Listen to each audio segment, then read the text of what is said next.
Starting soon. View event. And yes, we are live. Waiting for broadcast. It says on my phone.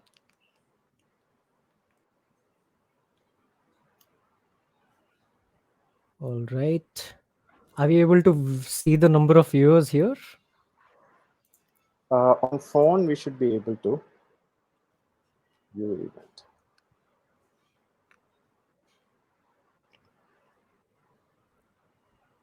None yet, I think.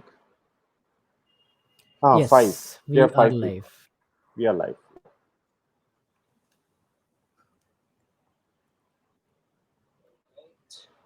Are we able to see the number of viewers here? On phone, we should be able to. Okay, superb. I think we are live. Sandeep, Yeah. so I can see myself on the screen, and I think if I keep that on, I'll have a little bit of delay as well. So might as well I'll just rather start. So I mean, just to kind of start the whole discussion, the agenda. So I mean, welcome everyone who's here. So today I have with me Sandeep Nair, which whom I'll introduce very quickly. But let me just set the context first. So marketing as an industry has changed rapidly in the last 1 decade, and it's not just due to the rise of digital media that has jump started brands, but also because it gave rise to a lot of digital brands. So today we are talking about marketing perspective of traditional versus new age brands, to understand their differences, gaps, mindsets, and what both can learn from each other. But before we start, here's just a quick showreel that I'm going to play, which is for Mandal Bhari.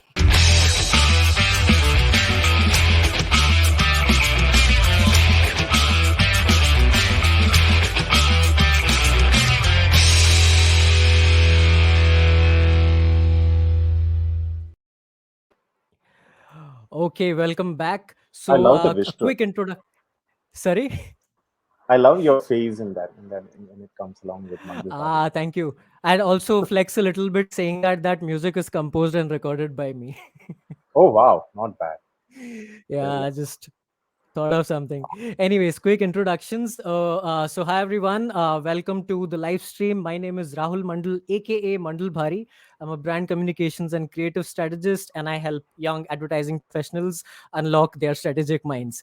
And here with me, I have Sandeep Nair, who's the CMO of Winnerbrands and has worked with nice. a lot of legacy as well as new age brands, and hence he's here. So Sandeep, I have made a little bit of notes on just to introduce you. I'm going to read that out because there's a lot of info there which I've picked out of your website. So Sandeep Nair, a seasoned marketer who loves to deconstruct and simplify marketing. He has worked with brands like PNG, for Head and Shoulders, Reckitt, the whole Dettol portfolio, and has led marketing strategy for Swiggy, which is our leading food delivery platform. He's a great storyteller with really captivating narratives. And apart from that, a little more about him. He loves movies like The Matrix, The Prestige, TV shows like Sherlock Holmes, The Office, and even appreciates people like Christopher Nolan, Shashi Tharoor, and Christopher Hitchens, among many more. And I've picked all of this from his website.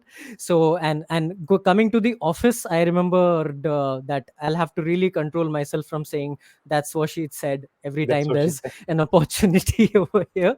So yeah, I mean, that's where I come back to adding this little ticker at the bottom. You can visit both our websites, which is mandalbhari.com, and you can know more about Sandeep at sandeepnair.net.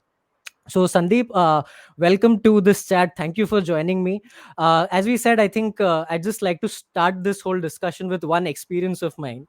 So, this was a couple of years back when I was traveling and pitching to a huge FMCG giant, but one of the traditional brands, where we had a whole digital presentation with a lot of great new age ideas to do innovations, do activations and stuff.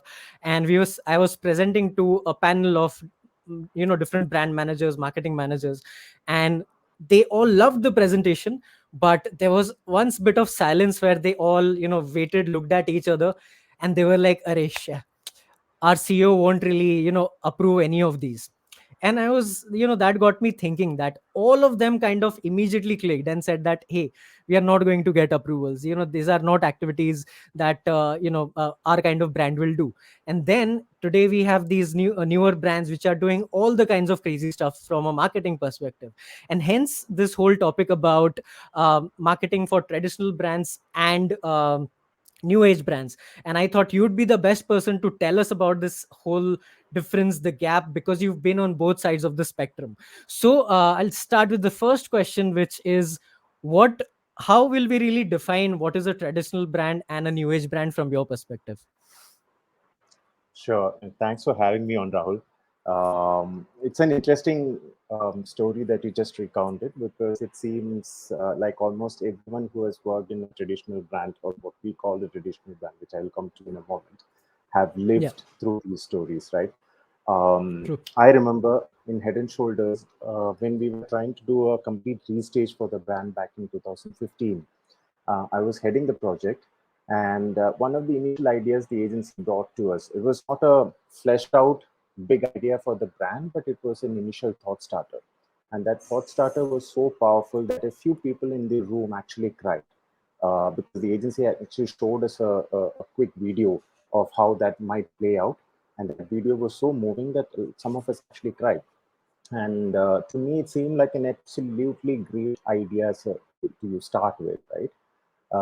But in the end, after the entire creative process happened, and after it passed through all the brand filters, what we came out with was just another usual run of the mill advertisement that Head and Shoulders was pretty famous for.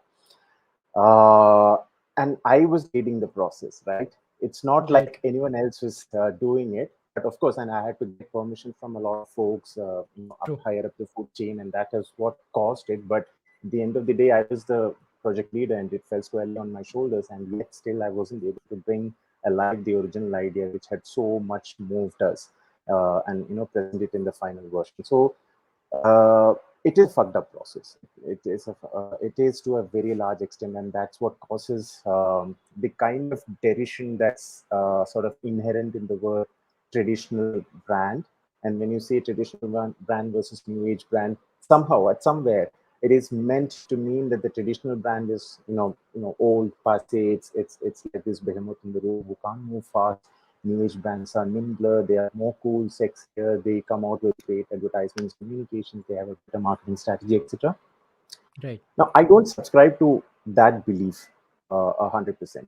There are issues and problems on both sides, right? So I don't, while I use the terms traditional and new age brands myself, I don't subscribe to the school of thought which says that these two, are like chocolate cheese, and traditional is really bad and new age is really good. So I'd like to take a step back before defining new age and traditional, and just talk about marketing per se in two sentences probably. First, to me, marketing is perhaps the only revenue generating component of a business, which is both a science and an art at the same time. Right. Right? Everything else can be boiled down to numbers. Is extremely objective. Whether it be a supply chain problem that needs to be solved, or a financial accounting issue that needs to be resolved, or raising funds for the brand, right? Everything else is can be made extremely objective. Right. Marketing, the problem is the moment you try to make marketing extremely numbers oriented, it becomes a cookie cutter process. And when it becomes a cookie cutter process, what happens is it all then depends upon how effectively you can build a brand without Right. using the creativity part of it. So people start thinking about a brand and the content it produces just in terms of ROAS, right? Right. And what happens there, and we will touch upon this in detail later. But what happens there is that today advertising is pretty much dead. What is alive and what really builds brands is content, and it's a world of content out there. It's the world of producing and consuming content that really entertains people and tells stories and builds brands over a long term. Right. That cannot be objectified. That cannot be made. You can't use a three-step fill the or connect the dots process to create content. So Correct. marketing has a science and art to it. Now, I define marketing as generating demand at scale for your product or service profitably through amazing Yeah. storytelling. And the Right. generating demand at scale profitably is the science part of it. Through amazing storytelling is the art part of it. You can't have one without the other. Now, when I say amazing storytelling, everything in a brand, including all the strategy part and building it, all comes into the storytelling part for me. So that's how I try to look at it. Now, when you take that definition, right, and feel free to step in with your questions or anything, Sure. as and when you feel like it. I want to Yeah. keep it Yeah. a little bit more conversational. So 100%. when you take that definition and try and put it against the traditional and new age brands, right? Uh, Let me just say, for me, traditional brand is anything that is more than 30 years old. Right. Anything which is less than 15 years old is new age brand for me. I used to say 10 years old, but then Hmm. it leaves a lot of brands out in the cold. And Right. between this 30 and 15-year time band are a lot of brands with existential crisis.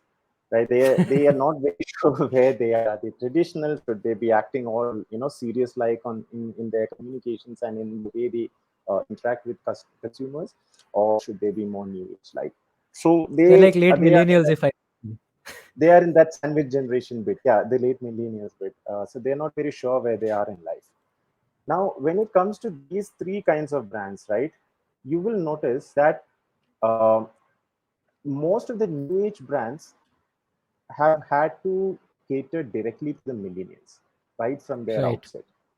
Correct. And millennials were the paying consumers, the first paying consumers, those who had enough cash to buy them.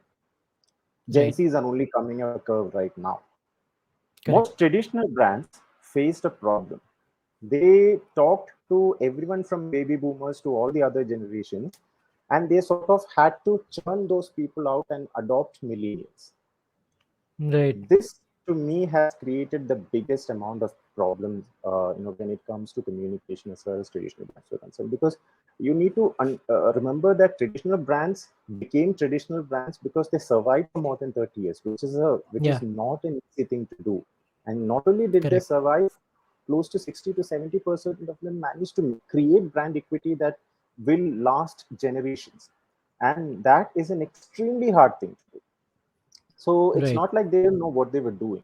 It's just that when one thing happened in their normal business course of business that really fucked them up. That was millennials weren't just yet another generational change. They Mm-hmm. actually lived through the biggest cultural and civilizational upheaval in human history, which is the Correct. introduction of internet, right? And faster data, cheaper data processing, and more available and democratized technology hardware. All these three things came together for millennials at the same time. Now, I am a millennial myself. I started out when I'm sure you are somewhere in that. I am. Amorphous Yes. group somewhere. And when we started out, we didn't have anything: mobile phones, computer, internet, TV, nothing. I mean, TV, yes, Correct. probably for a lot of us, but nothing else. And even the programming on TV wasn't controlled by us; it was pushed down to us. Even if we were to say, if you're lucky enough to have Doordarshan plus a couple of other cable channels, that was it. You Right. essentially were a slave to whatever content was being fed to you. And then came mobile phones, and then came internet, and probably internet first and mobile phones, and then a sudden revolution where the cost and distribution of everything else became so cheap and so easily available that we sort of forgot ourselves, right? I mean, True. the worst people in the world when it comes to data privacy are millennials. We are more than happy to give away all of our personal data and all of the things that will identify us to anyone who asks for it. Not because we don't understand the implications of it, but because we come from a generation where data was more trusted. I mean, people trusted each other a little bit better than, say, Gen Zs would do now. So True. all of these issues happened, and traditional brands, to their credit, tried to hold on for as long as they could, but they couldn't, for a long time, really understand how to talk to us. And that's what created the problem.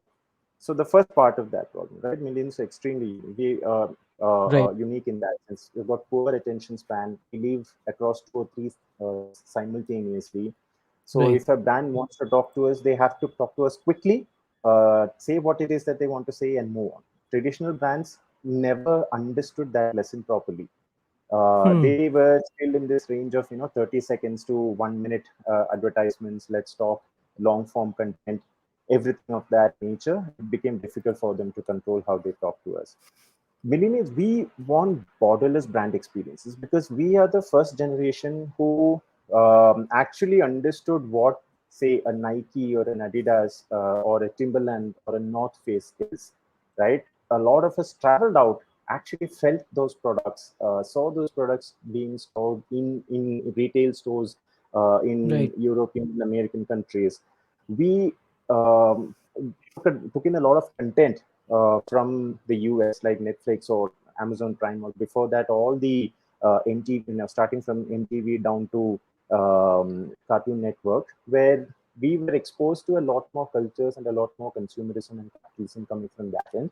So we grew up feeling that these brands were something that which we, which were not out of our aspirational range. We could achieve them. Right. Therefore, our standards of evaluating a brand were raised considerably. Now, traditional Correct. brands couldn't just play this nativity story anymore, where a Bata, even though it isn't an Indian brand, could come in and say, "Hey, we have been in India for 60 years plus, so we know what's good for Indians. These are our Indian product lineup, right?" Right. And most people only remained loyal to Bata because of two things: distribution and price. Correct. Can I get it next to me, and can I get it cheap? So long as Bata Right. was the only brand that managed to be able to promise that, they used to hold a huge part of market share. The moment we started growing up, as in our aspirations started growing up, we started demanding more. We wanted borderless experiences, and the Bata quality and the price at that time we felt were not enough to sustain our need for new things in life. And Bata lost out terribly because of that. They were not able to keep up that issue. And brand loyalty, I mean, we keep saying brand loyalty is dead.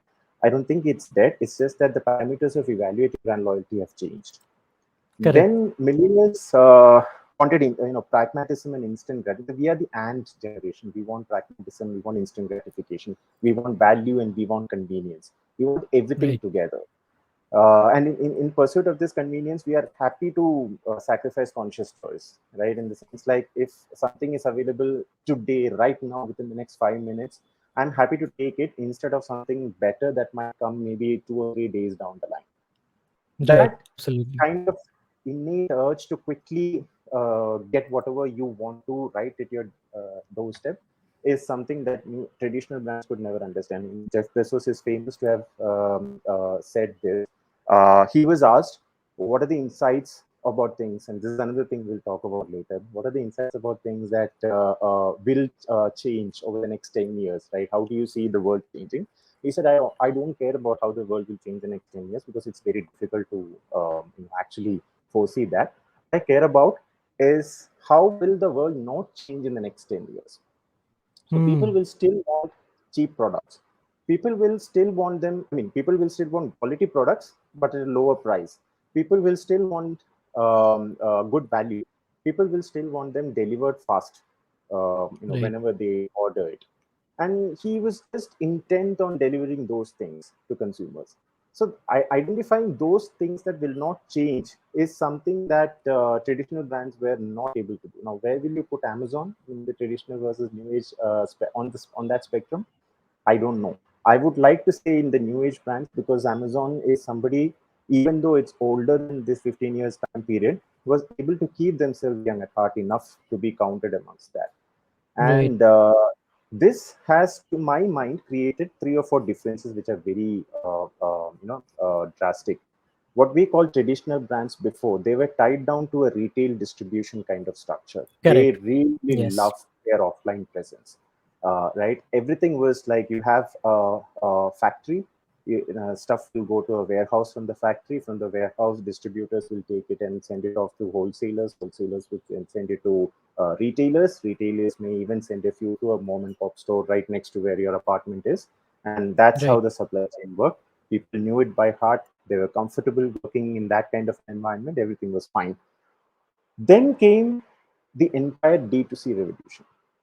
where consumers suddenly did not have to wait for Chotu to deliver the package, or go over to the next store to buy something, or even wait for 2 3 weeks in some cases for products to be delivered by courier to them. Now they could just get it within the next day. 24-hour shipping became a reality. So the entire distribution mix of most of the brands turned from 100% retail or offline to a 60-40 to a 50-50 split almost overnight. Right, and a lot of brands started in D2C completely 100% online presence and moved to offline. This was something that traditional brands were not ready to adopt because it happened nearly overnight. They had this transactional distribution relationship with most retailers that changed to an always on presence. Within the traditional brands, you had a marketing and a sales team which were completely delimited. Like there's big silo differences between them. They used to work in silos, and you would have a marketing a team that made a marketing plan, sales team that made a sales plan. Each of them would get approved by their own separate directors, and then would get implemented. If both matched on ground, it was really amazing. It was magic, but most usually they did. Whereas in most new age brands, you don't have that kind of a silo. You have a much more closer relationship between these working teams, and that helps to move things along faster in the most synergistic manner. uh, Agencies, right now, this is the interesting part, because traditional brands typically had this very transactional kind of relationship with an agency. So they would get an agency on retail like Ogilvy, or an independent agency would give them a brief, and then the agency was supposed to go and come back, and someone like Piyush Pandey would work on the idea and would come back with a great idea. It would be presented in a formalized setting. People actually used to wear suits to these meetings, and would sit in a big room.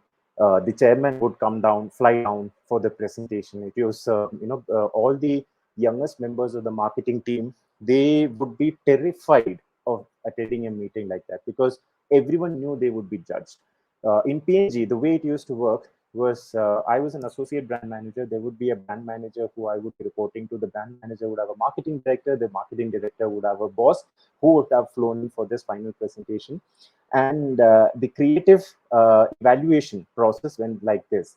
Once the idea was presented, I, as the associate brand manager, was supposed to speak first, and I had to lay the groundwork. And the analogy that was used in PNG was, think of it like a golf game. You're supposed to take the tee shot. You need to get it as close to the green as possible. Avoid all the bunkers and the forests and the water traps and everything. Take it as close to your as green as possible. You're not expected to get a hole in one. That's completely fine. Then the brand manager comes in. Now she is supposed to take whatever I had said, change anything which she felt was not correct, add stuff so that you could evaluate her on her value addition to this entire commentary. So she was supposed to take the golf ball from the green right next to the flag. And finally, a marketing director would come in and give his GAN, which would be one or two sentences, right? This was a structured process, and it was so stifling. But that's what the traditional brands agencies used to do. Nowadays, we have a more marriage of convenience between a brand and an agency, where someone from the agency actually sits in the brand's offices almost 24/7. Like Flipkart had this arrangement with Dentsu Web Chutney, where PG Aditya, who used to sit with the Flipkart team throughout. And that's how they built that brand, because you need that sort of a give and take. An agency is, to me, like the custodians of a brand, because the brand team members can change every 2 years to 3 years. Agencies don't really change that often, and therefore at the end of a 10-year period, an agency would know more about the brand than the brand team does. But of course, the brand team would know more about the business than the agency does. So that's that entire Avis and I think it was DDB, Avis DDB agreement. Have you read that? It's very interesting. It's an agreement between Avis and DDB that formulated and encapsulated everything that would define their working relationship. And that's the agreement from the famous we try harder because we are number two campaign was born. So the first two tenets, sorry, you're on mute. I just remembered. So this I had read in the book Positioning because it was the top example that I have in the top of my head. US, which was Avis versus Hertz. That okay, you Right. can't beat number one, Exactly. take the number two spot.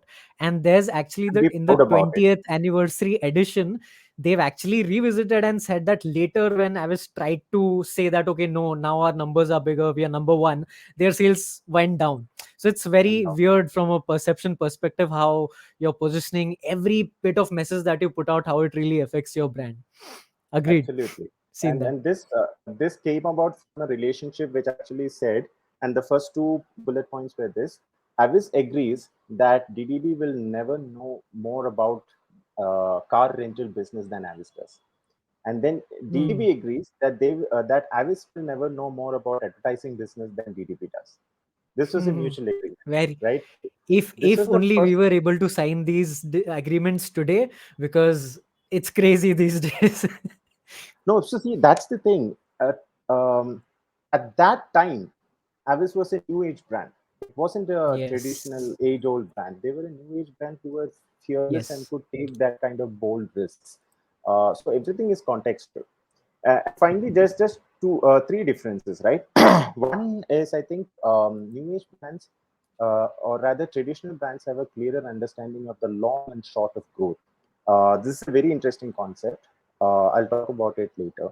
But what Yeah. it actually says is that you need to build your brand and also get short-term sales. It's not one without the other. So Correct. right now, new age brands have this tendency to sacrifice long-term brand building for short-term growth, and that Correct. is a dangerous phenomenon. And finally, this fear of digital, right? Uh, I used to remember when we were presenting ideas for concepts for to our seniors in PNG. We used to have the entire business proposal and the strategy and the big idea and everything in one deck. And at the end of Yeah. the deck, the last 10 slides would be called and digital.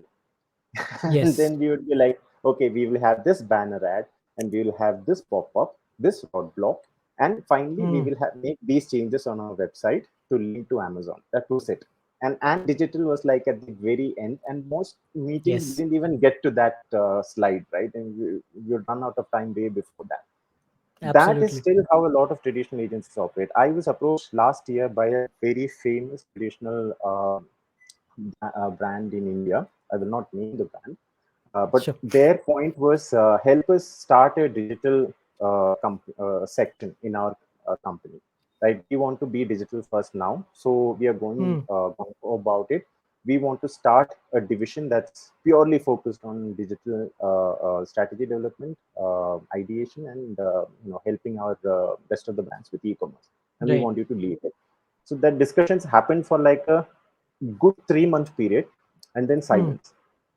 So that brand still hasn't created their digital division, right? This because I think they are afraid at some point that they are dealing with something that they don't inherently understand, therefore they don't want to take a call on. And the last That's right. difference between traditional and new age, which I think is really valid, is there is this entire trend of founder-led brands that is growing, and Right. that's only with new age brands and not with traditional brands. Like if I were to True. ask you, the CEO of Reckitt Benckiser or the CEO of P&G or Unilever for that matter, it will be very difficult for us to remember and answer that question.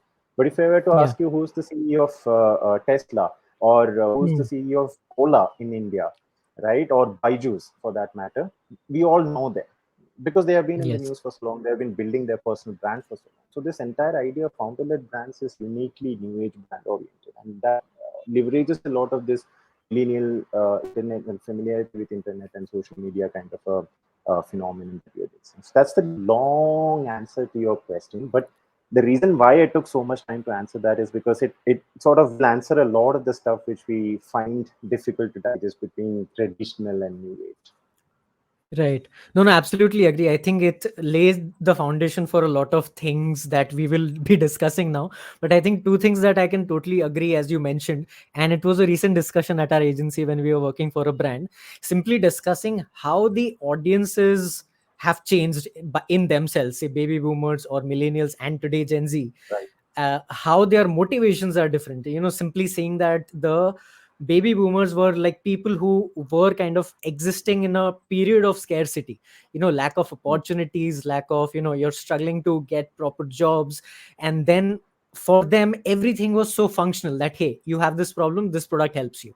When it came to millennials, suddenly there was a transition where opportunities started opening up and people got to start people started showing up, they started going out, they started looking a little beyond transactional, and hence that's where a little more, one laddered up emotion actually came down to communications. So they experienced that transition, and now at Gen Z, something that we often, coin this whole phrase in the agency is that they are pretty much born in abundance, and abundance not in a bad way, that abundance of opportunities of having, you can't just move out of something and not have anything else to do. People are literally having multiple streams of income, they have the internet, they Process. have information, at no point are they going to. So for everyone, the whole motivation of what really drives them changes drastically. And how Yes. does that affect brands, and how should brands try to, connect with them? I think that has drastically changed. I totally agree with the part of having the last 3 or 10 slides on digital, because Right. very recently I've had few of those presentations, and so often, and most of these are traditional brands where someone who's a very senior CEO or a marketing head, 30 years in the industry sitting, and still date there are people who are not giving that much heed to that last set of presentation, because Right. you're like, okay, media hai, ho jayega. But the Hold on. fact that digital in itself is an ecosystem where brands have taken birth existing, and rather we have brands today that have, you know That exists which totally in digital. grew, they existed in digital, rather now have grown into, doing it here. Offline. So it's a Yeah. whole reverse thing that has happened for them. So Right. great. I think we've set the foundation. I totally agree with every point you've made. Second thing that I want to kind of ask, to kind of set a little more context, is, why is it important for incoming marketers to understand this difference? And I raise this question because it's very similar to why I started Mandal Bhari as a brand, where I saw Right. in my journey. So I started my career in on ground activations. So there were Mm. times I've picked boxes, there were times I've actually been, at a activation stall talking to customers. They are telling their issues. So it was a lot more on ground, and I can say that, the certain learnings you have on ground is not something you really yet get on digital. It's still more numbers, much more objective. So over time, when I moved into digital and I saw the way people approach marketing concepts, ideas, it's still much more vanity than value creation. And hence my mission was to get people to understand the intent of marketing, why certain ideas exist, what are they supposed to drive, where do you grow as a marketer or as a advertiser, for example. And hence, Mm. I'd like to hear from you, from a marketing perspective, young marketers, what should they be keeping in mind when choosing a brand to work on from a traditional and marketing perspective? Got it. It's actually an interesting question about, and I love your point about how you started off working on the below the line part of it, right? I have a similar experience. So I once Yes. ran in-store program in Indonesia, and it was spread across all the retail stores in Indonesia. And the prize for that program was supposed to be a signed water bottle from Messi, right? And Oh, like 300 water bottles, signed water bottles from Messi, and 150 signed footballs from him. wow. And we were supposed to be shipping them off to Indonesia to for this entire thing. So of course, at one end there was this clever intellectual ideation of the entire in-store program, and at the other end, I basically recruited about four of my associate brand manager friends by promising Right. them free beer after work to sit with me and pack all these water bottles and footballs into separate individual packs for us to then ship them off to Indonesia. Because Right. they came from, I think they came from Barcelona, in individual big containers, and we couldn't send Right. them off as sales to Indonesia because of packaging constraints and customs clearance regulations. So there was a lot of Right. work to be done in terms of filling out paperwork and all that for each of those boxes. So we sat Correct. in a big hall for 3 hours, all the five of us, and repackaged and filled out the paperwork for every single one of those boxes, right? The point I was trying to make is that there is this concept of work ethic, which Hmm. a lot of the new age brand marketers, young marketers, don't really understand, not because of their fault, but because of the Hmm. fact that a lot of this work is online now. People don't really expect a Correct. lot of this stuff. You can outsource all this work, Right. very easily. The amount of funding that was, at least until 2 months ago, prevalent in the industry meant that you were not at a loss for money to pay someone to get this work done. So Correct. a lot of young marketers who I have interviewed over the last 3 4 years somehow are under the impression that the moment they enter the system, they will be assigned an intern or an associate, brand marketer, or a marketing agency intern, and that person would be your gopher, would run around for all your work. Yeah. You just sit down in the office in an AC room and Hmm. create strategy, right? So Hmm. that Hmm. work Hmm. ethic needs to actually be built over a period of time. And the reason I'm not talking saying this because I was forced to go through it, and therefore the new generation Of must course. learn it Yes. as Yes. well. Yes. But because, or the moment you start doing these things yourself, you tend to understand where the system might break, what all points could the system break in, and that actually leads you to create better strategy eventually, Correct. because now you know where things can break. So therefore, what should the contingency plans be? How might the Correct. competition react, and therefore what should you be planning ahead, and so on and so forth. You don't get that, and get that with a lot of the new age brands, because they are also young, they haven't seen these things happen. So when you have young people come in and not build that work ethic, I despair for them. Not right now, because they will still survive right now, but 5 or 10 years down the line, when they have to lead a team, they will not have a lot more idea about what's happening than the junior most member in their team, and that's a dangerous position to be in. So that's Correct. one. The second thing, one for which I have a lot of respect for traditional brands, is there is a lot of inherent um, knowledge wealth with residing in the Correct. traditional brands, and they tend to be really good at training newcomers, right? Right. Whatever I am today in this field, I owe it to PNG, because the way they rigorously trained me and my fellow batchmates were amazing. Was amazing. Everything from how to write a creative brief, to how to evaluate a big idea, to how to Right. understand pricing principles, how to figure out distribution, and Right. what is the first principle ways to analyze a business challenge by breaking it down into deeper and deeper questions until you figure out, Right. okay, so these are the three areas where I need to focus on. Otherwise, you can get really overwhelmed by data if you can't ask the right Absolutely. questions.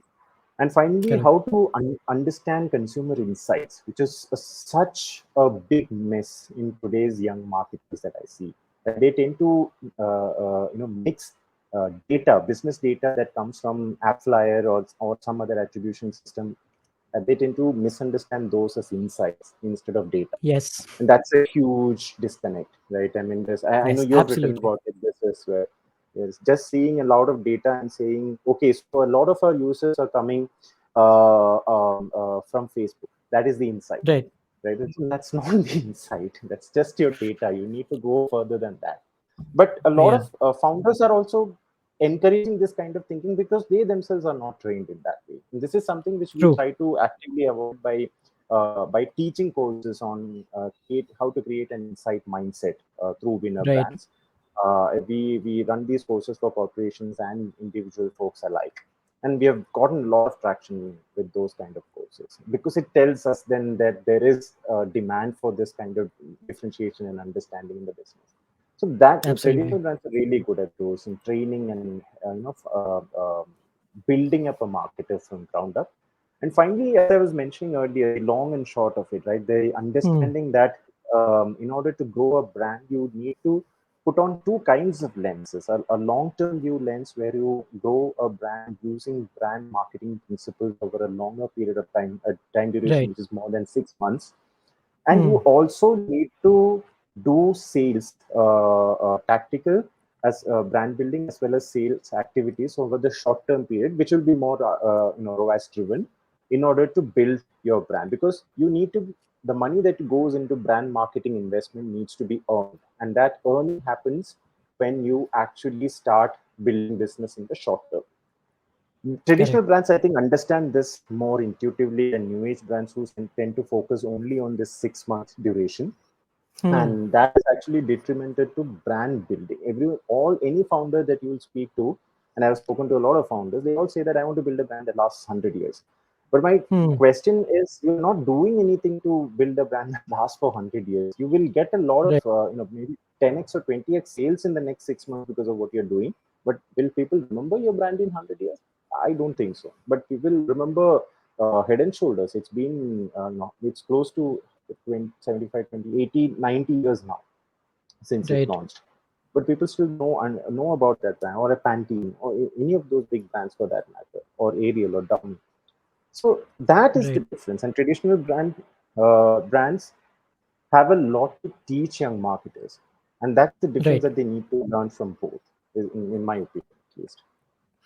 No, no, absolutely agree. I think just like you mentioned, training is quite an important part of self growth. I mean, I can totally agree because hadn't I been in a BTL agency, then moved to integrated, and then deep dive into digital, and along the journey, I've had some great mentors who, were kind enough to be a critique as well as a supporter, as well as certain training programs to let us understand how media works, how different geographies work, and all of that Right. immensely helps us grow. There's systems in place. I think what you Yeah. just mentioned just put one word into my head. Most of these traditional brands are now larger systems, so hence there's lesser autonomy. I mean, there are rigid systems in place, but it There are works for the problems business there, as a but whole. yeah, yeah, there are Yeah. problems there it, as well. it No, go it on. turns out as a con as well. I totally Yeah, get it because you get to experiment more with the newer brands, that correct. because you have a little more free hand, while there might be lack of direction or maybe you don't know where you want to go. But I think this term called growth hacking is what people refer to it these days, Something like, where yeah, it's really more about test, try, optimize, re-enter, and see what's experiment working. and learn. S- Actually, exactly. there's an So interesting story there, actually. Sorry, if you'll just indulge me for 30 seconds more. yeah. When it comes to traditional versus new age, right? One interesting thing which I learned in Swiggy, of all Hmm. places, about long-term brand building is when COVID struck, and the month COVID struck and everything went into shutdown.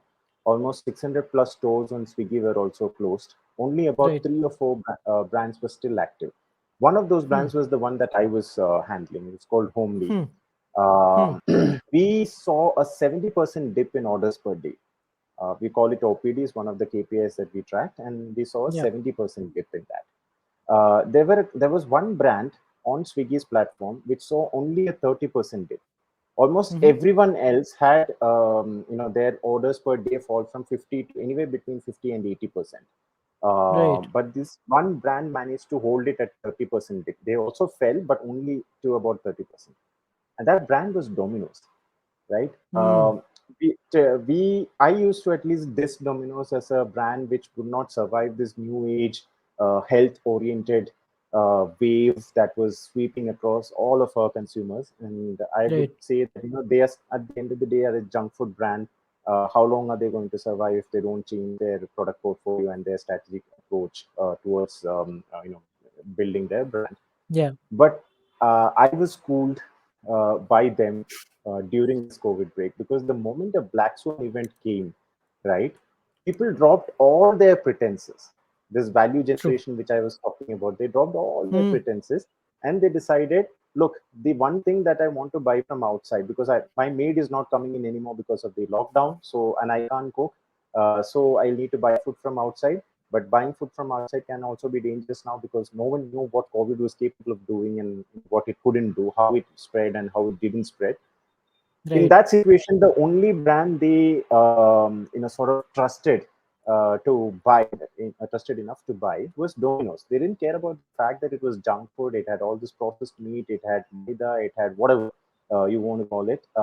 They just remembered one thing, that they are a big brand. They cannot afford to do anything which will jeopardize my health, because then that would True. mean that their brand would get destroyed. They've lasted for so Yes. long a time. I trust them. Let's buy them. That's the only thing that mattered in a black swan event. That's the power of building a brand. That 40% difference in orders per day falling, it's Right. magnificent. And I was truly humbled by the kind of work that they have. And I'm sure I think that's the exact example we are giving, that you'll never understand what changes with a consumer, with a situation. And compared to that whole baby boomers to millennial duration, things change much more rapidly. I mean, a very random example which was around evolution, not connected to marketing, just remembered this, which was around a certain kind of white moths which used to be found around an industrial place, which used to Okay. put out a lot of black smoke from the factory. They Hmm. observed these black moths, and they saw that over a couple of years these moths started to become black, which Okay. was by evolution. So Okay. same applies to also a lot of these say oceans or places where they've tried to rehabilitate wildlife. The moment you Hmm. take certain measures, the wildlife returns. It's much more quicker than it used to happen. So I think it's the same way with our generation. Things move pretty fast. And I think hence understanding markets a little bit from a traditional perspective, and also having a good amount of experimentative mindset to see what's going to click with the audience is necessary. So I think for young marketers, I think it would be about choosing a system where you learn the basics, strengthen your core, or get into a system, a more autonomous system rather, where you're trying and experimenting more rather than having a system in place. Absolutely. Totally makes sense, Sandeep. So I think we've covered a lot of discussion around your experience working with these brands. Let's talk about, what are the pros and cons of each. So for I think we've discussed this as well. I think rather I would say let's talk about marketing strategy from an agency perspective. Now, why as this question is also to for agencies to understand how to deal with both of these clients separately, because Right. what in my observation I've seen is that a lot of these traditional agencies, mainline, they have a great understanding of the core marketing principles, core advertising, but they really fail at understanding content, understanding how to connect with the consumers today. Whereas digital agencies have a great grip on what's clicking, what's trending, but at the same time, not that great an understanding of the core of a brand, understanding the essence of a brand. And what would be your, I mean, with your experiences and observations of working with agencies, do you think there is a gap, or is it just a perception issue? No, there is a gap. There is a gap not because traditional agencies, or in this case, we're moving from brands to agencies, so the mainline agencies Yes. are incapable of doing things.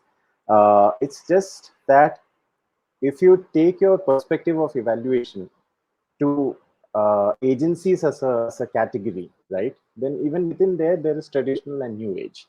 And the Yes. traditional agencies managed to grow to where they are through a combination of acquisition and hiring over a long period of time. And they couldn't have sustained it without organizational structures and processes in place.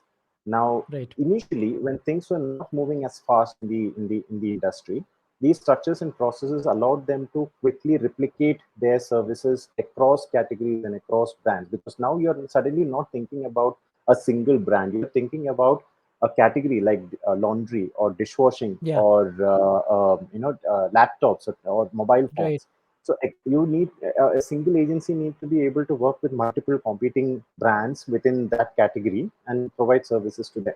So these structures and processes allowed them to do that.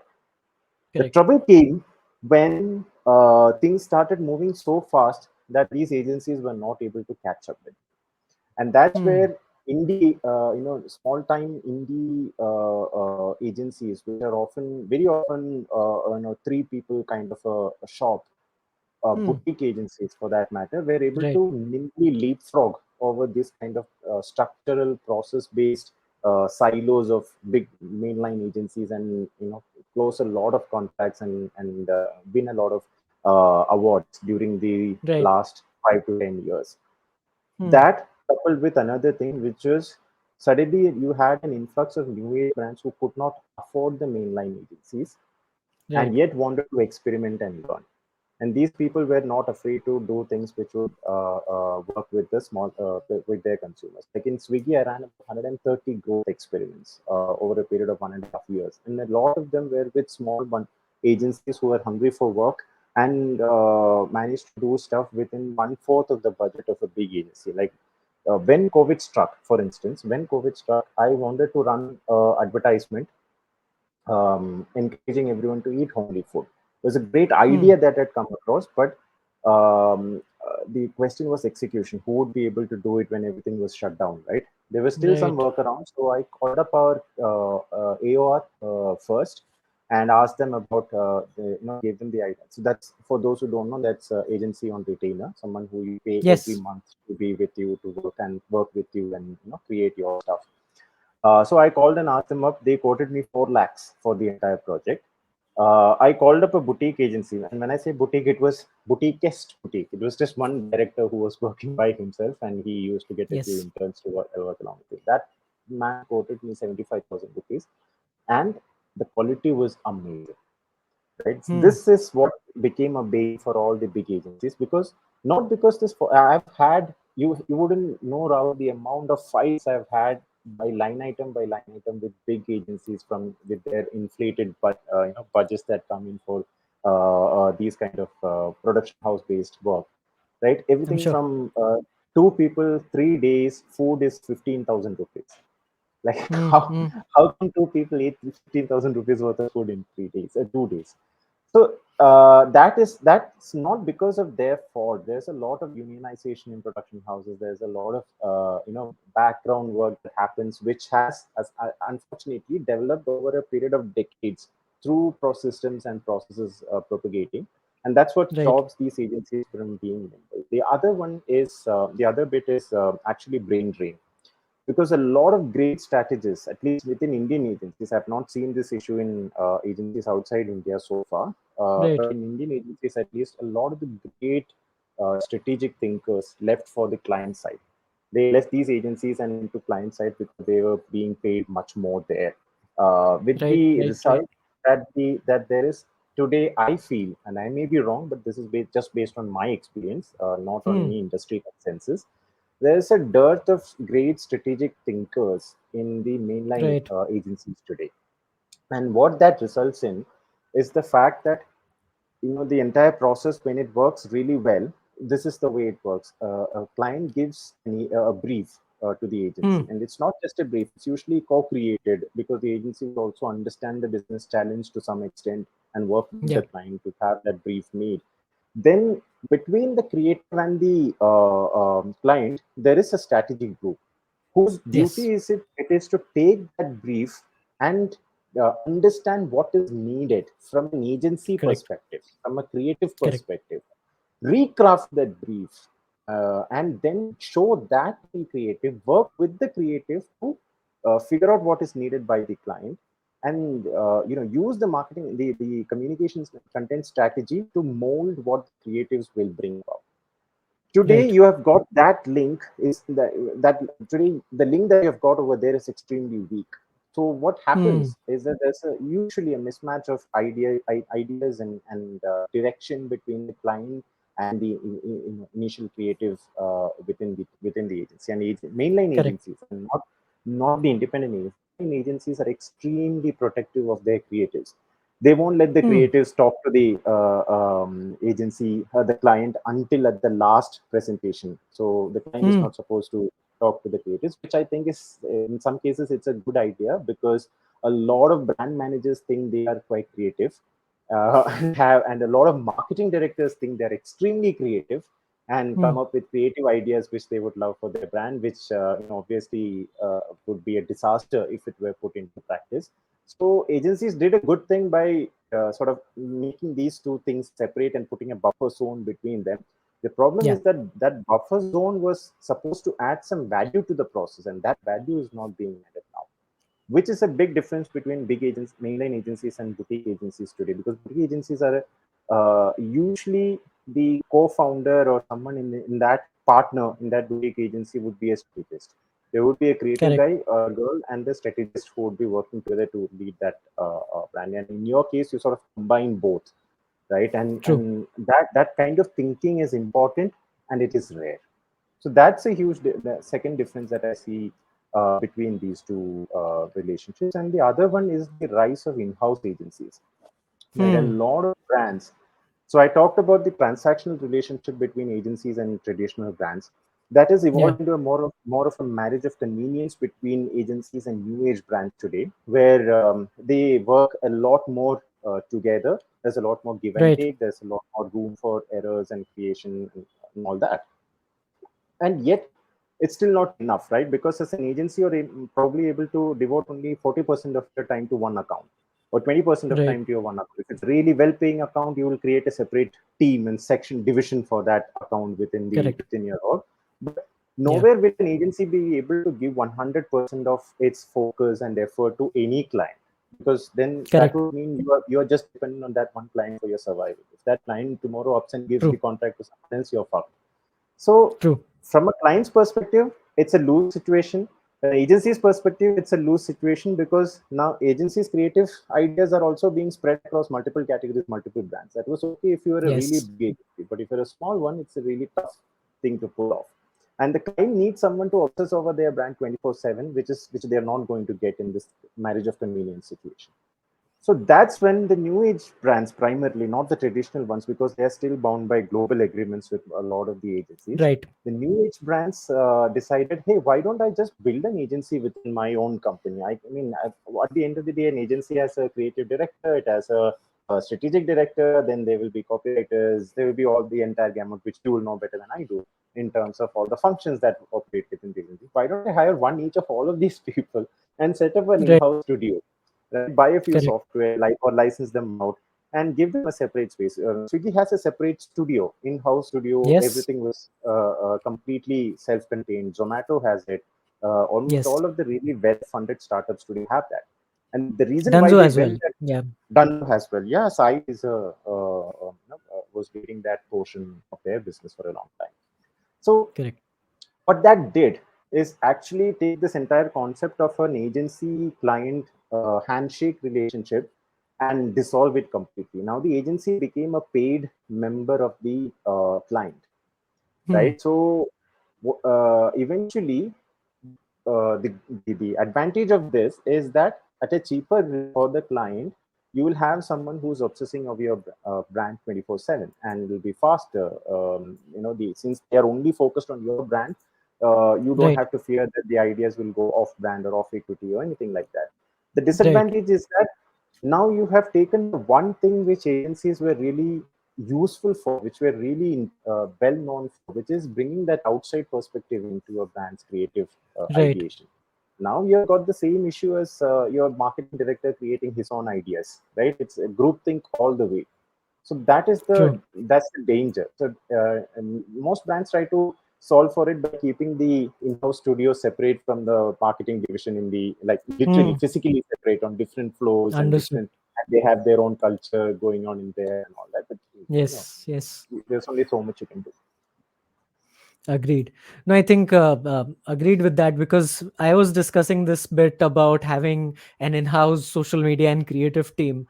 I mean, the person I was speaking to actually said that while it might operationally seem great, but Hmm. maybe after a point of time it also gets fatiguing, because say in a agency you are working on multiple brands. At some point in time you can change those people, because you'll be like, okay, I've been working on this same brand, creating Yeah. posts for the same brand for over like a year or something. Think about their So career growth. Absolutely. yes. Now, how long will you create social media posts for DX? Right. At some True. point, you will want to think about other things than sex. So you have to, as a creative, be able to expand your horizons. And this kind of a Absolutely. in-house studio will not allow you to do that.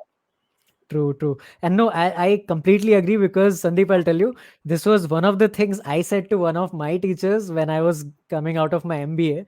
And Right. I mean, there were companies lined up to hire people for sales and everything.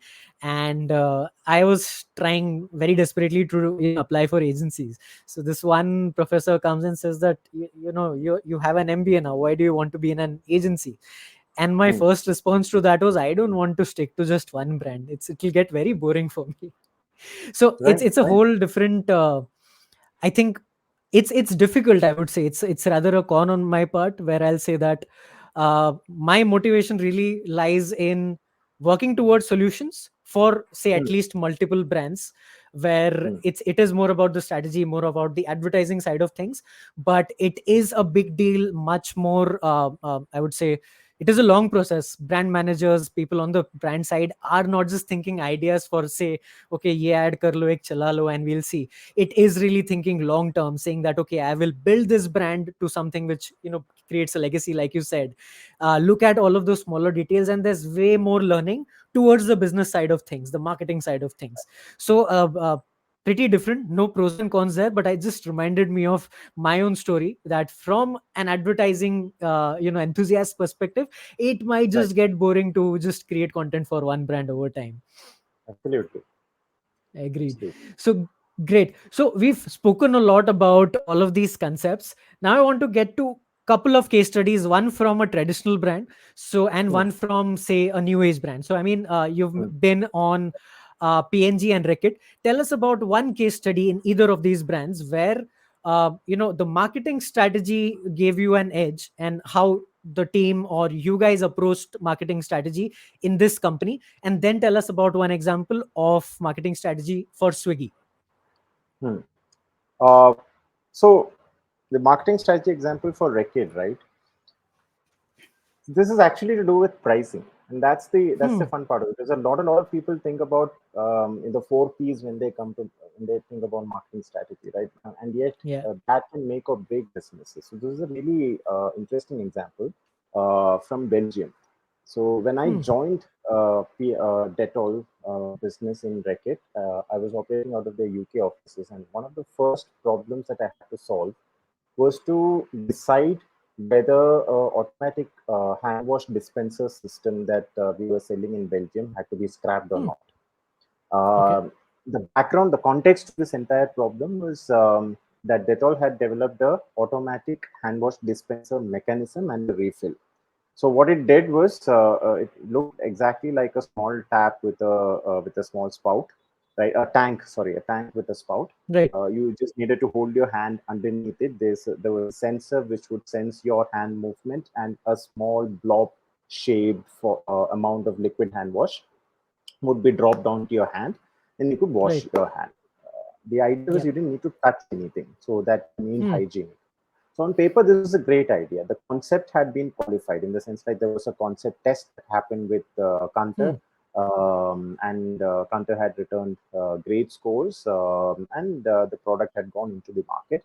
The problem was sales were not happening in the stores, and Belgium was the test market for this particular launch. And in Belgium, the sales had dropped drastically, and the retailers were complaining that they would be forced to delist the product and take it off of the shelves pretty soon if the company didn't do anything about it.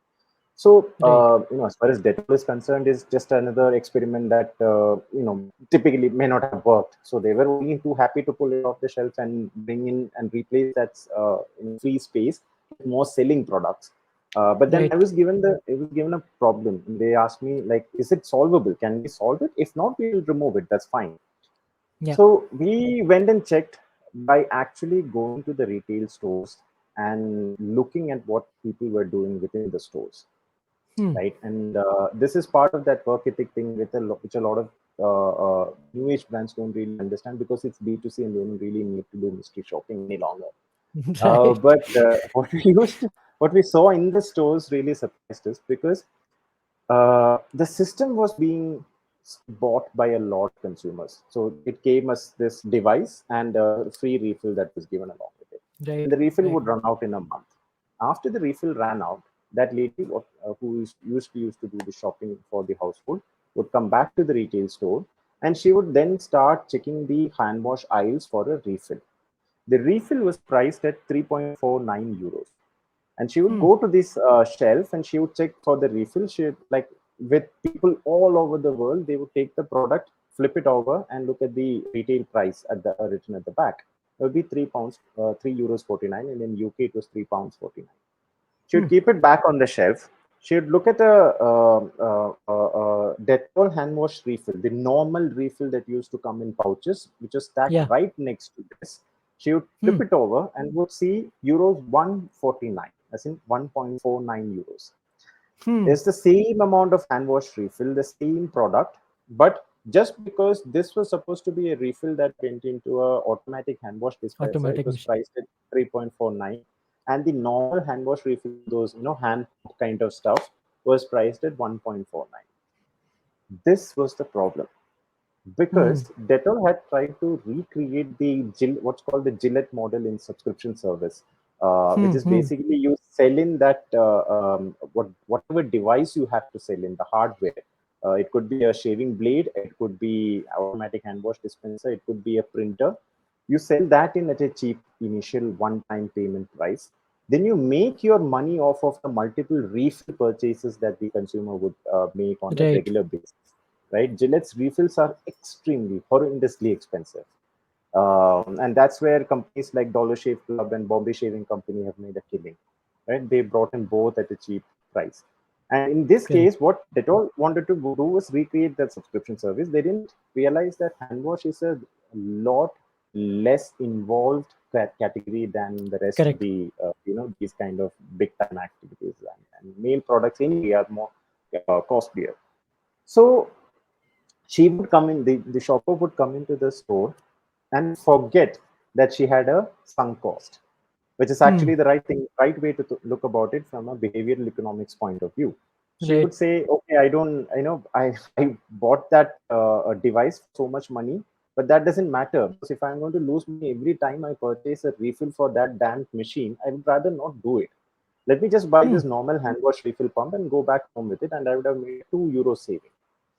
That Right. was the mentality which people had. So the device used to go, the refill would stay on the shelf, and that was the problem. So what we decided to do was to reframe this entire thing so that we could sell the device in at a higher price and then price the refill competitively. So we wouldn't be making money on the refill versus the competition of the rest of the devices. I think we would be making Right. extra delta profit, but we would make money on the initial refill, initial device sale. And then, Device. of course, the refill purchase, as it rotated through months and months of purchases, we would make enough volume of money on that. But we couldn't just do it just like that, right? You couldn't start selling a €10 machine at €28 or €27 or €25 suddenly without any changes. So Right. that's where the second part of this entire process came along, which was trying to understand consumer insight, what made consumers purchase. And we went to a lot of women moms especially and talked to them, and we realized that for a mom, teaching their kid healthy habits is the one of the most important parts of parenting in that initial Right. 1 to 3 year phase of their child's development, Hmm. because they can't really do it for themselves. They would rather not do it for them. So I mean, it is like no child in the world ever was excited by the prospect of washing her hands Washing the multiple hands. times Yeah. through the day, right? It's for them, it's not a really interesting process because they're not aware of the consequences. And no mom was ever thrilled by the idea of constantly having to remind their kids to wash their hands or having to smell their kids hands after they came out of potty every single time to see whether they were Hmm. lying or not, right? So this was a constant tension that moms faced. What we said was, okay, let's try and solve that tension, because she obviously needs to teach her kids healthy habits, but she can't spend the time needed in the day to repetitively do it again and again, right? Right. So what we did was, instead of using a simple hand wash gel, we said we would create something which would be converted into a foam when it sort Hmm. of gets released out of the device. And this foam can come Right. in multiple colors. You can add small beads and everything inside that foam. So what it would do is make that entire process magical for kids and make them excited about the entire idea of washing their hands. So this was the product idea. We Product took idea. the actual device and we designed the hell out of it. We actually got in industrial designers who really designed a kick-ass product. So something that was worth £25 instead of the £10 that we were originally selling it at. And then we changed the entire financial model of the system so that the device made money, the refills were price competitive, and Hmm. now the system started churning, right? Rotations increased 4x within the stores after we launched the product, and the product basically Right. was tested successfully in Belgium.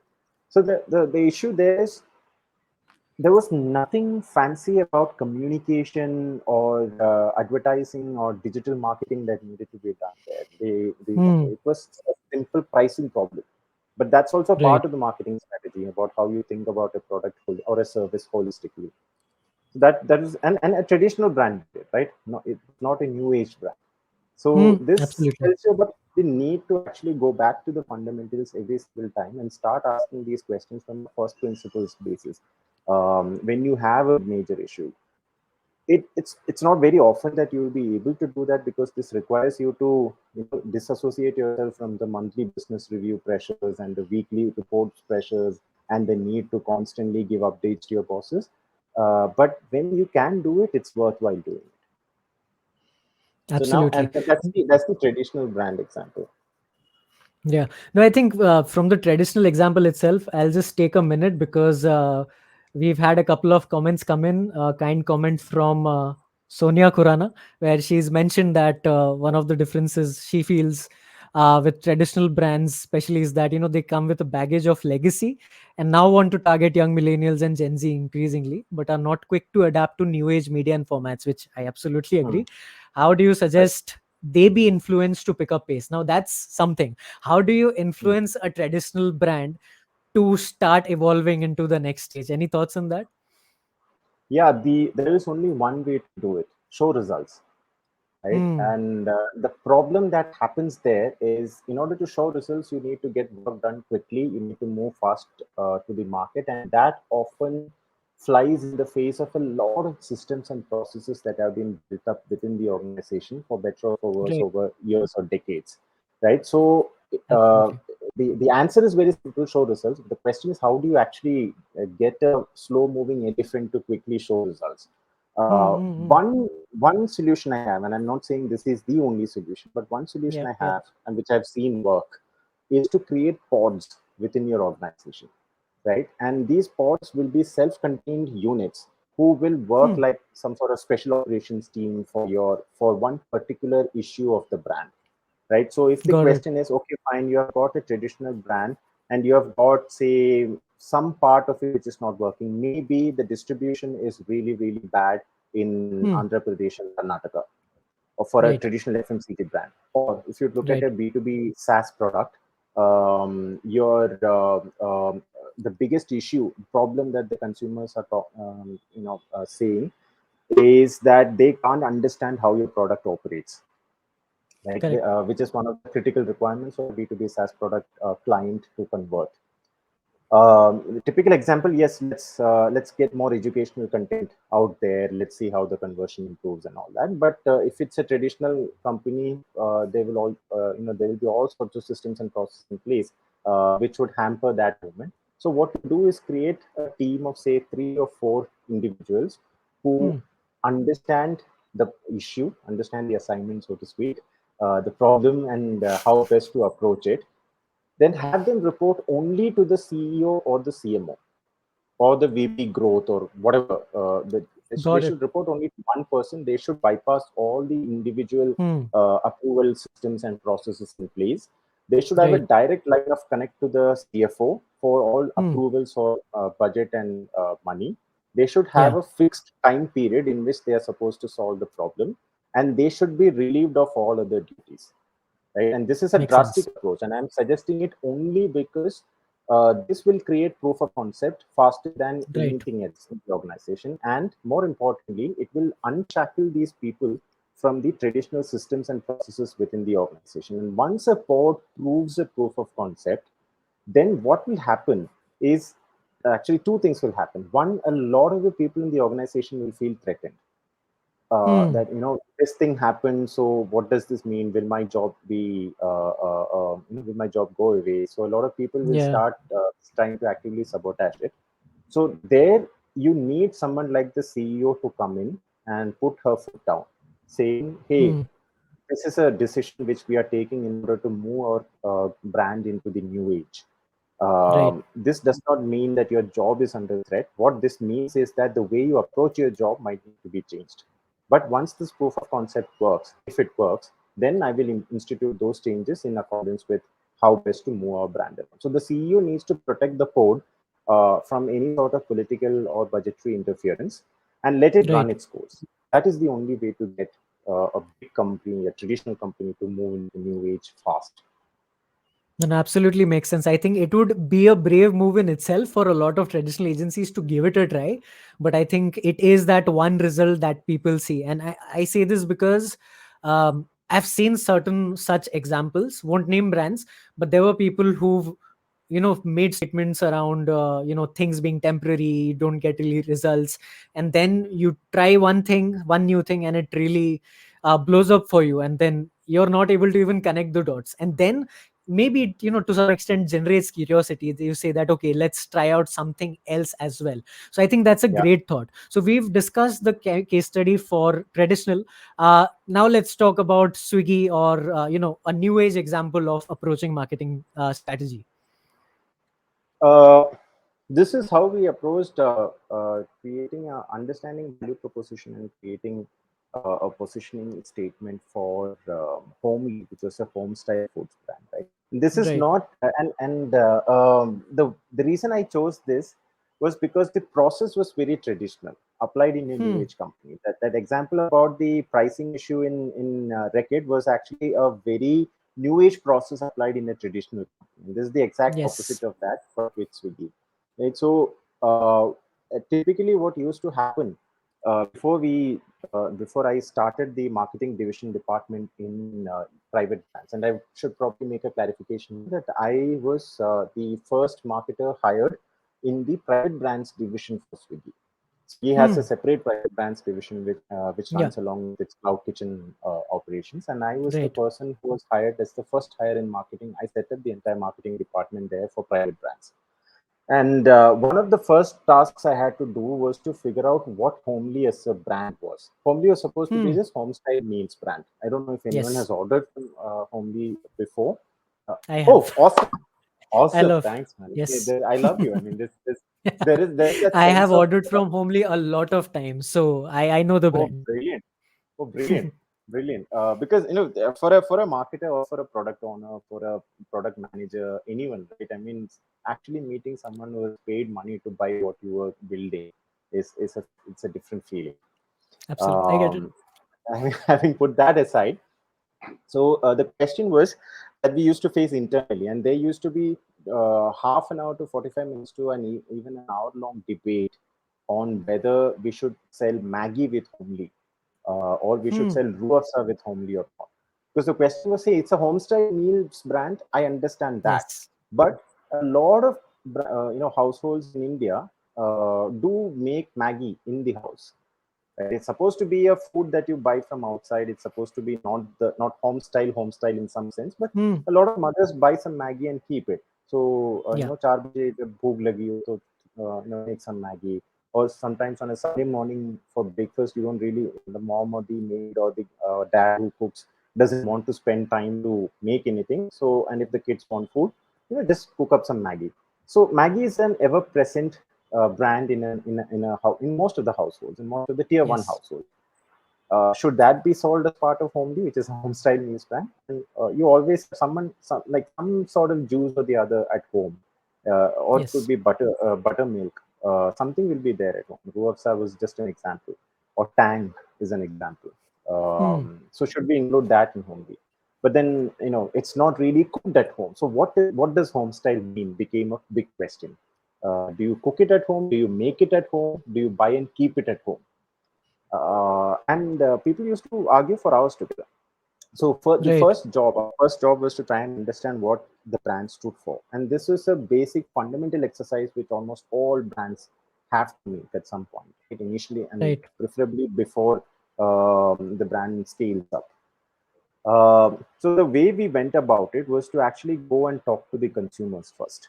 Talk to them about. And we went and spoke to two kinds of consumers: people who are using Homely and people who didn't know about Homely at all, but were using Homestyle Meals brand in Right. Homestyle, eating Homestyle Meals. And finally, we went and spoke to people who were using Homely but had stopped over the last 6 months. Hmm. Stopped buying from Homely over the last 6 months. And what we tried to understand was what home style meant to all these people, and what were their solutions for getting home style meals. So eventually we like boiled down to a couple of things. One is, um, in order to get home style meals food, people had four approaches. Either they Hmm. employed a maid at home, Right. or they went to a local dabba to Hmm. eat, or they recruited one of these home style meal services where someone would come and keep a dabba at your home, maybe twice Right. a day, or someone would send some food to your office, and you would Yes. eat a home style meal. It's very famous in Mumbai. Right. And finally, you try and build something on your own, right? You try cooking something on your own. So if you consider yourself an amateur chef, there was this one small budding segment which is very self-contained and small, which is in certain apartment buildings. There would be a WhatsApp group, and somebody Hmm. in the apartment would cook food for all, maybe 15 or 20 people who asked Right. for, okay, I need home style lunch today, and she would or he would cook those 15 meals and would deliver to the people in the same apartment. But that was a really small part of the overall category. So once we identified this, then we try to put some pros and cons against it. Like what were the pros and cons of each of these approaches, and Right. then we compared homely to these pros and cons and the category drivers. Right, and the category drivers of any category you'll typically get from Nielsen or Kantar, because they do these studies on a fairly regular basis. If you can't afford that, there are other AI-based systems like ClueTrack, which will give you a better understanding of that. Yeah. Once we have these two things, we try to figure out, okay, so what are the things that our brand Homely can give which others can't. And this also led us incidentally to define home style for ourselves, Hmm. right? I won't go into the details of all of that, because a Sure. lot of it is proprietary information.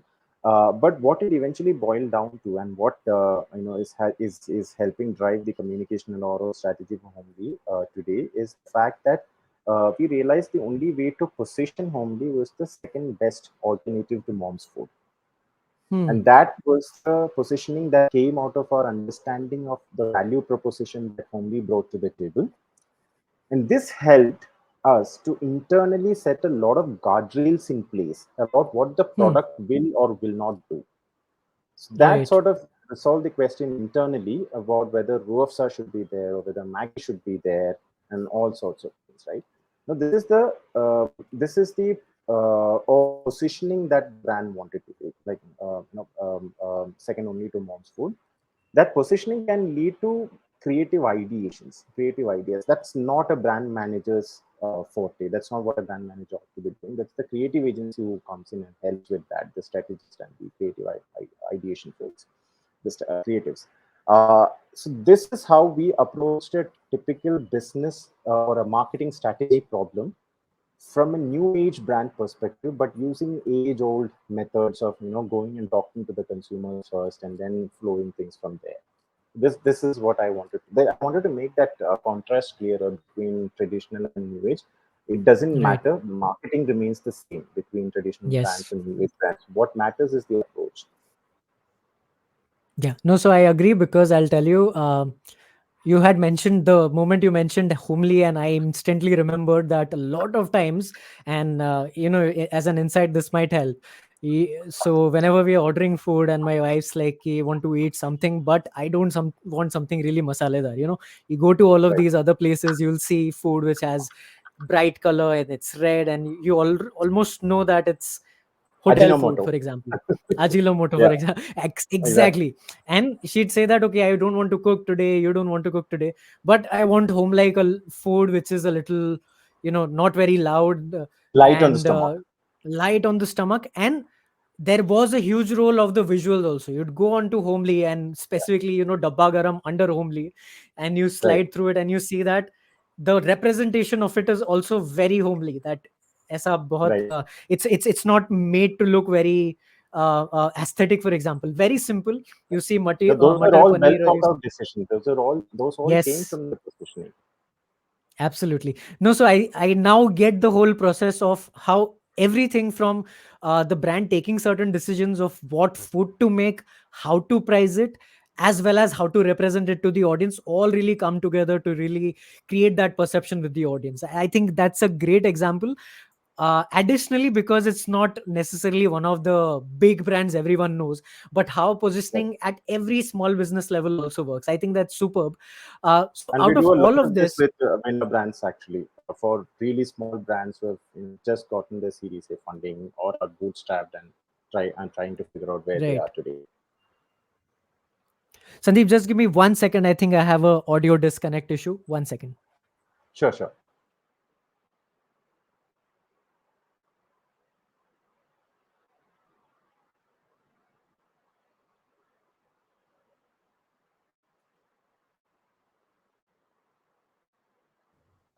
Are you able to hear me, Sandeep? I can hear you. Superb. I had a little disconnect issue over here.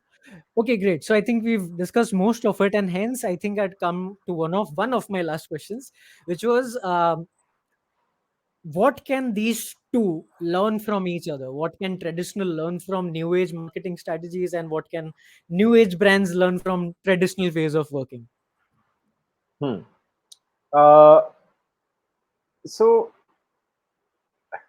let me see. One thing which new age brands can really learn from traditional brands is the need to deeply train your marketers versus having an ad hoc Hmm. approach towards solving problems. Right. I mean everything from writing briefs, evaluating and commenting on creative ideas, communicating effectively, how to do market research properly. A lot of these are not skill sets that you pick up in a school organization, which is the Right. reason, and we are seeing a lot of gap in the young professionals in India today, and which is the reason why we conduct workshops on how to think, how to unearth insights. What does the Hmm. new age brand building playbook look like? There are like 14 consumer trends we have identified, and therefore 14 changes in playbook that we are teaching. How to do segmentation of consumers effectively, and what is brand purpose, how to identify that, and how does it impact Right. brand growth. We are having to teach a lot of these to young professionals because they are not taught in schools, and unfortunately a lot of companies are also not able to teach them. So that thing, new age brands could probably learn from traditional brands a lot more. Traditional brands, on the other hand, should get out of this mentality where they tie your reputation to results every single time, and Hmm. instead give marketers the freedom to make mistakes and learn. You don't get growth experiments unless the marketers feel like, look, I'll conduct 10 experiments, 9 of them may fail, but that one which makes up for it, or one which succeeds will make up for it, and I will not be penalized for the 9 that fail. That mindset Right. is more prevalent in new age brands than traditional brands. That's one thing. New Hmm. traditional brands need to understand that communication to consumers is not just about advertising; it's about content creation in the new world. And advertising is just a Yes. component of that. And Right. new age brands seem to have latched on to this idea pretty well. Then there is this entire concept that new age brands seem to have, which is not really true in my opinion, is they seem to think that the way to conduct marketing is, either you have to be first, be there, or you'll be fucked. So Hmm. it's a very black and white kind of an approach, which leads to a lot of new age brands trying crazy stuff, which is not really doesn't really tie back to their business strategy, Right. right? And you have this disconnect between the business team or the growth team and the marketing team, and everyone starts hating the marketing team because of that, because they are off Right. in their own utopian world trying fancy stuff. Don't do that. Right. Take it slowly. Build, tie your marketing strategy to your business strategy. Don't start building a marketing strategy until you have an understanding of what the business strategy and what the challenges are. Right. Traditional startup brands have a problem with that. And yeah, I mean, I think these are the things that traditional and new age can learn from each other. No, super. Makes sense. So that brings us to the next round, which I think you've been dreading, Sandeep. It's the rapid fire. This one's a little more. So we'll move out from the whole marketing world, which we've been discussing for the last 1.5 hour, and we'll lighten you up a little bit. Um, but I mean, Oh, of course, it's a rapid fire, and hence you're expected to answer as quickly as possible. So I'll just shoot each of these. So, and one disclaimer: if you find okay, any of these questions to be controversial, you want to avoid, you can just say pass. okay. Okay, let's do this. First, your favorite brand, traditional and new age, except the ones you've worked on. except the ones I've worked on. Okay, traditional Durex, New Age Dunzo. Superb. What was the last book you read? The last book I read was oh god. So it's a book on brand purpose by an HBR author, HBR professor called Deep Purpose. Yeah, Superb. that was. Are you a coffee I person or a also chai read person? Migrate. I also read Migrate. So I've been listening to it on audiobooks. So it's one of Ah, the okay. Migrate novels. So that's what I've been listening on audiobooks. The last one I read was Deep Purpose. Both work. Are you a coffee person or a chai person? Coffee. Superb. Work from home or work from office? A mix of both, actually. I am a big proponent of hybrid work, and I think we should move into that model where you need to Hmm. do deep work and deep thinking. Stay wherever you want. I mean, home in this case being anywhere where you can Home. work productively. Yeah. But you also need to put in face time with your partners and your team members and within the office. So hybrid is what works for me. Superb. If you were to get lost on an island for a month, what are three things you'd need to survive in your bag? Anything except food, water, and clothes. Anything except food, water, and clothes. Okay. So boat making equipment. That's the first and foremost thing. The Bag second में. thing is that bag Okay. में हाँ मतलब यार एक छोटा सा axe foldable axe is which Toolkit. is fine. Toolkit should be fine. Complete works of PG Woodhouse would be the second thing. Hmm. And what's the third thing? Probably yeah, something I would really love is a hammock. थोड़ा Superb. सोना भी तो Thor. पड़ता है. Okay. One notable person from history who would you would like to meet. From history that I would like to meet. Okay, History, so someone who's deceased. someone who is deceased. Okay, I'd Yeah, love yeah. to meet Tesla. Love to meet Whom? Nikola Tesla. Nikola Tesla. Nicholas I'd love to meet Tesla. him. Yeah, so Superb. good. Man's eccentric genius. I just want to talk to him. Does this come from the Prestige, by the way? One of your favorite movies as No, well, I believe. it doesn't come from prestige. It comes from the fact that I was a big fan of the entire DC war. Because Hmm. see, Edison is famous for a lot of stuff, but what really Right. happened was he had this entire group of scientists who were working for him, and in a lot of cases, he just took credit for what they did. And Right. yet he was so hung up on this one idea which did not really work better than Hmm. Tesla's idea, right? The entire DC current versus AC current controversy. Yes. I'm also an electrical engineer, so probably that comes from there. But Tesla, he was a misunderstood guy. He worked alone. He worked with Edison and was willing to share his ideas with Edison, but Edison wouldn't listen to him. So he went ahead Hmm. and did this entire thing on his own, and he pretty much managed to build a reputation on his own against the much more massive press coverage that used to get that Edison used to get at that stage, right? So Tesla was a man Correct. who stood his ground and made his name only on the back of his principles and his genius. So that's what got me attracted to him. That's superb. I remembered engineering. I'm an engineer as well. Oh, Very my condolences, weird one, dude. rather. 4 years of my life. Absolutely, and you'll extend few more condolences after listening to the specialization. I'm a biomedical engineer by degree. Oh my god. Further niche down, and I think that's a whole discussion we can have later. Great. Yeah, we should. So next question, we just have three more. Favorite genre of music? No, this is okay. You need an answer. I'll give you its romantic melodies. The problem is it's not really a correct answer because I keep tripping between genres. I mean, I can listen to Hmm. anything except death metal and heavy rock. Anything except that, Ah. I listen to everything because I've been hooked on Pasuri now and Pratik Kuhad Hmm. for the last Right. 3 days. I've been listening to that on repeat. So that's Superb. pretty much my jam. What is a movie you can watch n number of times? It's a movie called The Ghost Writer. It's not really a successful movie. Evan McGregor. It's sort of a thriller which is based off on the rumor that Tony Blair was an agent for CIA during the time he was in office, and he commissions someone to write. And Pierce Brosnan plays Tony Blair's role. Hmm. Of course, they don't name him that. And he commissions someone to write his autobiography, ghost write his autobiography, and it's that Right. experience. And I love it because I'm a writer myself. My first manuscript is almost ready, in the process of getting published. Right. So that movie, for some reason, always calms me and always gets me into a writing groove. It's not a really successful movie. It's not really a big time blockbuster or anything, but that's I can watch that and repeat for any number of times. Superb. And last one for the rapid fire. If you were not a marketer, what would you rather have been today? A writer. Superb. Superb. Yeah. Super awesome, Sandeep. I think it's time we'd end this conversation. I'd want your parting words for all our viewers, especially one question which I have is, what would be your word of advice to young marketers and strategists? It's the same advice. Start with the consumer, right? Everything else comes later.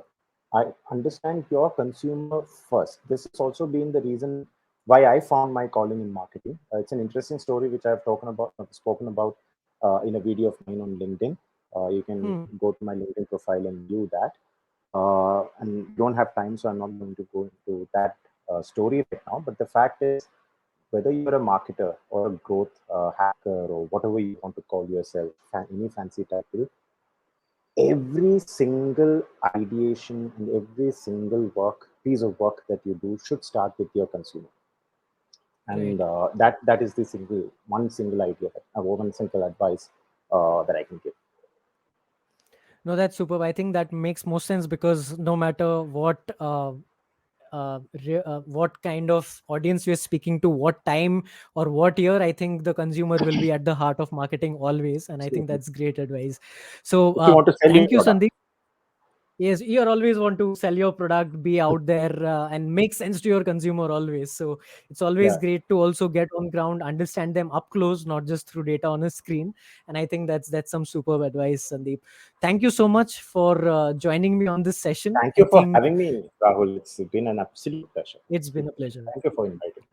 Thank you so much. For all the viewers who are here, do follow Sandeep. He's putting out some great content, very insightful storytelling content. And I think I'd particularly compliment the fact that the way he delivers the whole message is very gripping. For each video of his, I'm always sticking till the end to see where it's going to really end. And there's a learning which all of us can always take away. Thanks again, Sandeep. And bye bye to everyone. Thank Bye you. bye. Thanks, Rahul. Thanks everyone. Thanks.